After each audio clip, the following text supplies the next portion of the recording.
Elon Musk announced on Sunday that Twitter's new logo, an X, would go live, replacing the distinctive bird logo in what would be the latest in a series of controversial shakeups to the social media platform under his stewardship.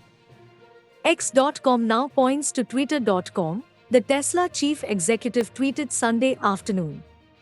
Interim X logo goes live later today. Musk further stated that his reasoning for changing the symbol was to embody the imperfections in us all that make us unique.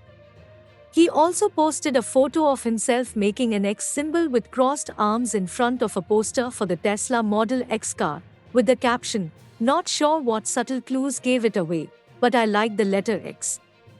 The flurry of tweets followed a poll he had issued asking whether he should change the site's default pale blue color scheme to black.